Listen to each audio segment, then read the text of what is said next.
It's about that time for another KARYADI Katch-Up, and I have to admit, my guest today was so difficult to pin down, but we have him in dynamic in our studio. His name is Bryant Leong, and he has such a story. First of all, Bryant, I'm going to suck up to you and say thank you so very much. This guy is a very busy guy. You just got back from Shanghai or China yesterday? From China. From China, Yeah. okay. So the story about Bryant Leong. Your name is Ozozodoes.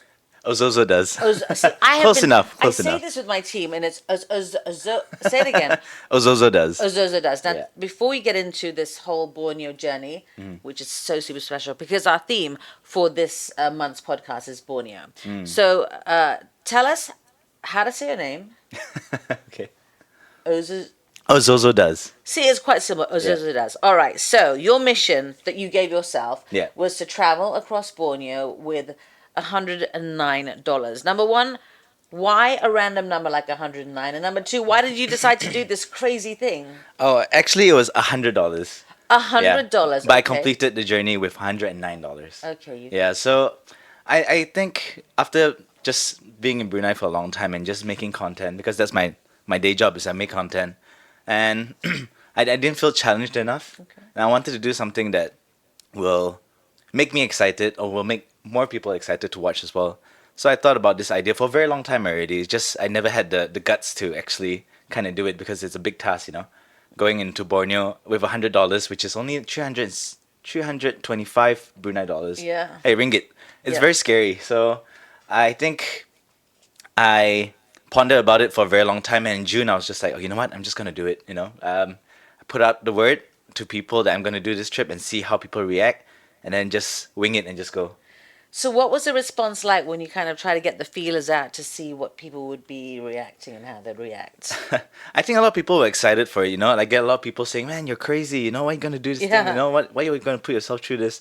I'm like, because I kind of want to see how I can push myself. Prior to this, I used to be a very how to explain, a person who likes comfort, like stay in nice hotels, can't share a room with anybody. But I went on tour with my band for the past 10 years now, and we've been cramping 5 people in a room sometimes sharing single beds, 2 people, What? kind of thing. Yeah, and I've been doing that in my 20s, but now that I'm in my 30s, it's a little bit harder to do. So I thought, instead of doing that with a group of 5 people, doing this by myself may be a bigger challenge because I myself is not extroverted. I don't like to go out and talk to people like on random. So it's also kind of a challenge for myself, like just to push myself out of my boundaries and see how much I can achieve from just doing so. Okay, so you Yeah. were stagnant. You needed something edgy, something to really take you out of your comfort zone. Yeah. Let's go from the start. Did you plan meticulously, or you winged it from the minute you got on that first airplane? The only thing I planned was where I was going to start and where I was going to end. Okay. Nothing in between. All right. So I just, I knew that I was going to Tawau, and I knew that I was going to go into the jungle where my friend had a place for me to stay. And that's pretty much it. The next day onwards was just living by no budget whatsoever, just like trying to save as much money as I can and just going for it.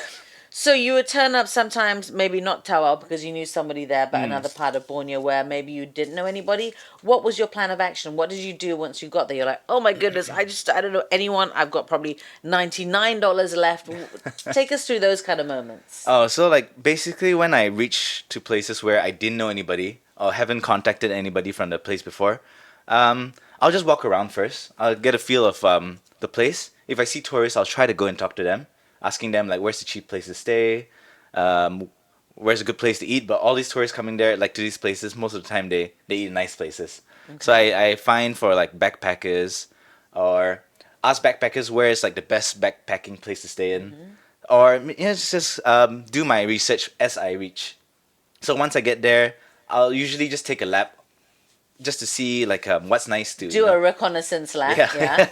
just have a look at like basically shoot content first. Okay. Right, shoot content and then see what else I can do, and then if I'm hungry I go get some food first. If not, I just find a place to stay. That's the most important because after like maybe sometimes 5 hours 6 hours in the bus, you just want to take a shower. So that's the first thing I kind of look for. So how did that work out? You're in a bus and Did you always have somewhere to go, or you were just like, I don't know what I'm going to do when I get there, but I'm going to do it? How often was that the scenario rather than maybe knowing someone in Tawau or Pontianak or somewhere like that? Most of the time is I don't know anybody, and like I'm making friends on the way who will lead me to the next Ah, person or in the next place. So like as I started in Tawau, in the jungle of Tawau actually. It's 1 hour away from the Tawau's town, because my friend had a place for me to stay there. It's like a forest reserve. It was not very nice, you know. There's no aircon, no electricity whatsoever. Bugs this big, yeah. ew. Snakes, everything. Oh my goodness. So there was no line from like 4 p.m. onwards until the morning I woke up.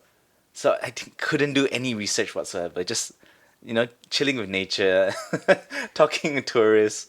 So, It was okay, bad. you would wake up then, you're saying, Yeah. with no plans whatsoever, and you would see your money dwindling. How would you approach each day? Did you have to have an internal dialogue like, okay, I've got $70 left. How do I make this last? Okay, so how I usually start is like, okay, do I want to stay here one more night, or do I want to go to the next place?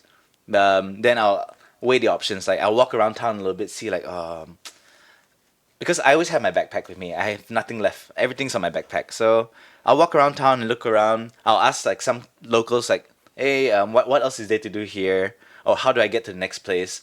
So there are buses that goes from one like district or state to the other. But what I was looking for were like these kereta sapus. So meaning like a shared taxis where all of you chip in, so it's much cheaper than taking a bus, and it's faster as well because buses can take like 6 hours when the journey can only take 3. Yeah. So I'll do that. I'll walk around and ask. If I can find a kereta sapu, I'll usually just chip in the money and just wait until it's full. Then we make a move. If not, I'll just see how much the bus is, and if it's good enough, I'll just pop on. If it's cheap enough, actually. What was your most memorable story in terms of traveling, like the buses or the boats, or was there a particular mode of transport that was like, wow, I didn't think I'd be doing this? Well, from actually in Sarawak, from Miri actually. So I went to Miri with my friends from Brunei. They dropped me into Miri for a night. We stayed there overnight. I was walking around Miri town, and I had a message from a random like follower saying like, "Hey, I saw you." I said, "Oh, okay." He said, "Yeah, do you need a ride somewhere?" I said, no, I'm just gonna walk around town a little bit." He said, "Come on, tonight. Let me bring you out tonight." I said, "Okay, sure." Like in this trip, whoever wants to bring me out, they just brought me out. Oh, nice. They will I just banja took, you. yeah, I just take any rides or anything I can get, just in order to make connections whatsoever. Yeah. So he brought me out that night to his own cafe. So basically, he's a business owner. Asmil, his name, and we were talking a little bit. He asking me why you doing such a crazy thing. I was explaining to him like the stories I've made of friends I made on the way, and then I said, "Oh, I'm going to Bintulu tomorrow, which is if I take a bus, it's 4 hours." So when I told him like, yeah, I still don't have a ride. I don't know what I'm gonna do, but tomorrow I'm gonna go to a bus station. And he pondered a little bit. He's like, you know what? I'll send you tomorrow. I'm like, Oh, wow. what? He said, you can drive, right? I said, yeah, I can drive. Okay, you drive. I'll sit in the passenger seat. And then when you reach there, I'll come back. He'll drive my himself. goodness. And I was like, are you sure? He's like, yeah, because if I drive, it's only 2 hours. If you use a bus, it's 4 hours. I said, okay, sure. So I drove a Mercedes from Miri. It's To sick on Bintulu.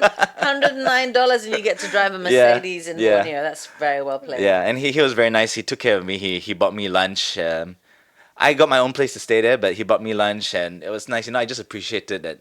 Even just a small thing like just driving me there, it's very nice. I was going to ask you, what did you learn about hospitality in Borneo, the hospitality of backpackers?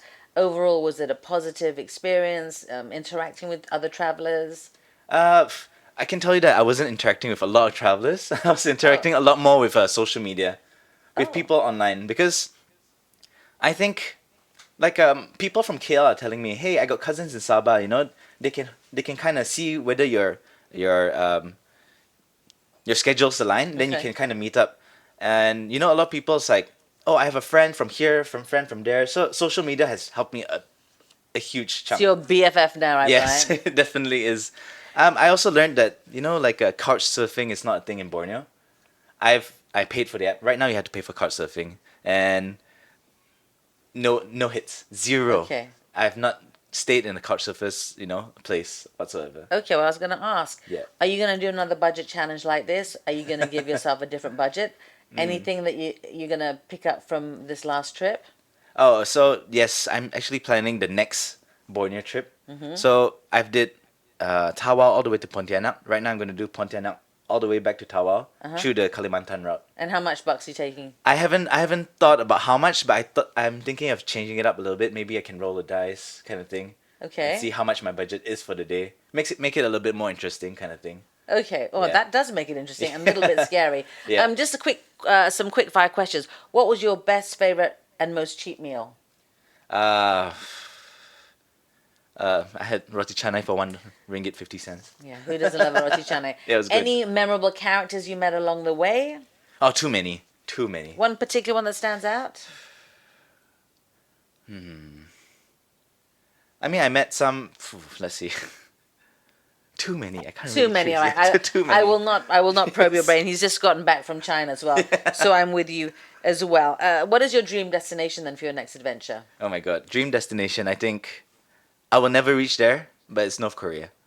I kind of want to go and just see how they live over there. Just Yeah. enjoy. I know there's a Pyongyang marathon coming up. I kind of want to go for it, but I hold a Malaysian passport, and the only reason why Malaysians can't go into North Korea now is because Kim Jong Un's half brother got assassinated in Kuala Oh, Lumpur. that's right. That's right. So Of course. yeah, maybe no chance, but who knows?